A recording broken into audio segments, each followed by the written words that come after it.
नमस्ते दोस्तों। आज मैं आपको बहुत ही अच्छे सवाल सिखाऊंगा। इस वीडियो को पूरा देख के जाना। चलिए स्टार्ट करते हैं। पहला सवाल, 2500 का 30% का 40% कितना होगा?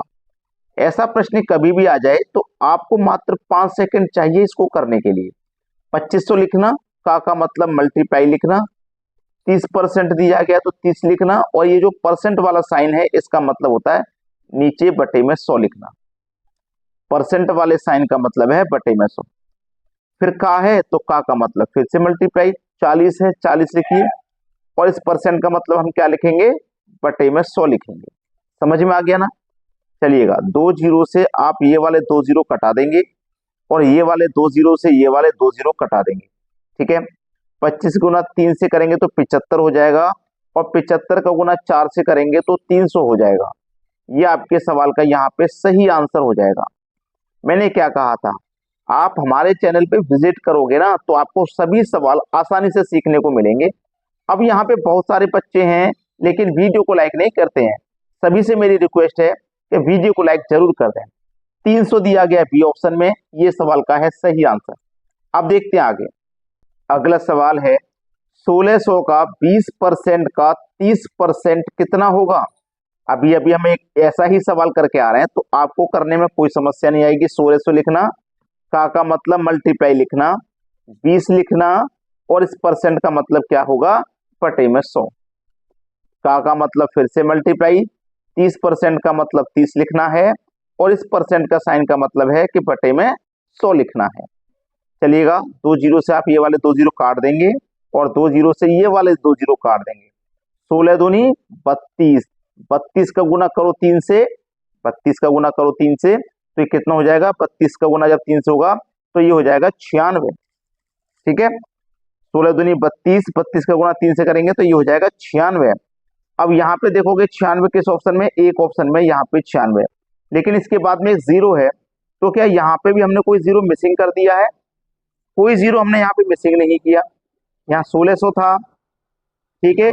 यहाँ पे अगर ये 960 लिखा हुआ है ना तो यहाँ पे ये 16,000 होगा। यहाँ पे ये 16,000 होगा। ठीक है, क्योंकि यहाँ पे जब हमने 2 जीरो काट दिए हैं तो एक जीरो बचेगा, तो ये वही जीरो यहाँ पे लास्ट में आ जाएगा। यहाँ पे क्वेश्चन को लिखते समय ना यहाँ पे एक जीरो कम लिख दिया है, ये गलती हो गई है, वरना परेशानी वाली बात कुछ भी नहीं है। ठीक है, ये अब सही जवाब हो जाएगा। क्लियर होगी बात सभी को? अब देखते हैं आगे। अगला सवाल है, दोस्तों वीडियो रुक गया था और यहाँ पे वीडियो शूट नहीं हो पाया, मैंने सॉल्यूशन करा दिया है, लेकिन मैं आपको समझा देता हूँ। इस तरीके के सवाल अगर आपको एग्जाम में आ जाए तो कैसे करना है।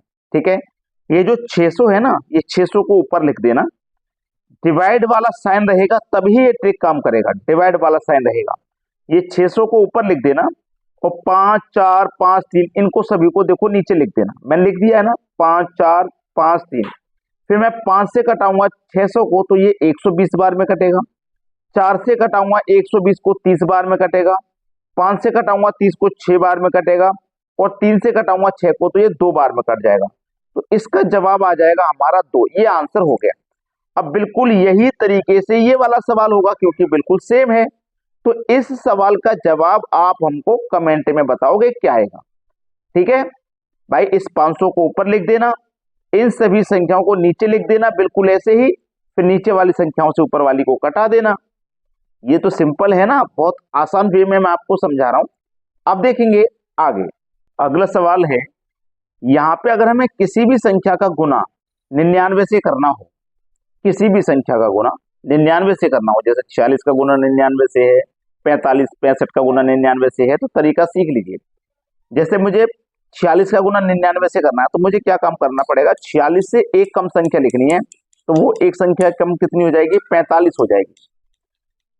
ठीक है, 46 से ये एक कम लिखना है, 45 हो जाएगा। अब देखना, ये जो 46 है ये 100 से कितना कम है? आप कहोगे सर 54 कम है। बस यही आंसर है, खेल खत्म भाई। अब इसका जवाब आप हमें कमेंट में बता देना। इसका जवाब आप हमें कमेंट में बता देना क्या होगा। ये 5 फैक्टोरियल है, इसके बटे में 5 के बाद 2 फैक्टोरियल है। फैक्टोरियल 1 है ना ऊपर, तो 5 के बाद 4, फिर 3, फिर 2, फिर 1। एक फैक्टोरियल का मतलब ये होता है। अब 2 का फैक्टोरियल का मतलब क्या है, 5। एक संख्या को छोड़ के लिखते हैं, 5 के बाद फिर एक 4 को छोड़ देंगे 3, 2 को छोड़ देंगे 1, तो 5 से 5 गया, 3 से 3 गया, 1 से 1 गया, 4 तिया 12 आ जाएगा सवाल का सही जवाब। अब देखो बिल्कुल ऐसा ही ये सवाल है, तो इसको भी आप हमें कमेंट में बता देना। आप खुद से करोगे ना एक दो सवाल को तो आपकी प्रैक्टिस भी होगी और आप सीखेंगे भी, इसलिए खुद से करना बहुत जरूरी होता है। चलिए आप देखते हैं आगे अगला सवाल। यहाँ पे देखिएगा 2 सवाल हैं, ठीक है। अब इस सवाल को कैसे करेंगे देखिएगा, 50 लिखना, 50 ये डिवाइड के साइन को जब हम मल्टीप्लाई में चेंज करते हैं, डिवाइड के साइन को मल्टीप्लाई में चेंज करते हैं तो ये संख्या पलट जाती है, यानी कि 5 ऊपर हो जाएगा, 1 नीचे आ जाएगा, और गुने में कितना भी है फिर 5 है, ठीक है। अब इनका सबका मल्टीप्लाई हो जाएगा, 5 बचे 25 और 25 पंजे 125 और 1 है 0, 1250 है सही जवाब। इसका जवाब आप हमें कमेंट में दे देना, ठीक है। दोगे कि नहीं दे पाओगे, आसानी से दे दोगे। और वीडियो को ना सभी बच्चे लाइक जरूर किया करें, ठीक है दोस्तों, धन्यवाद।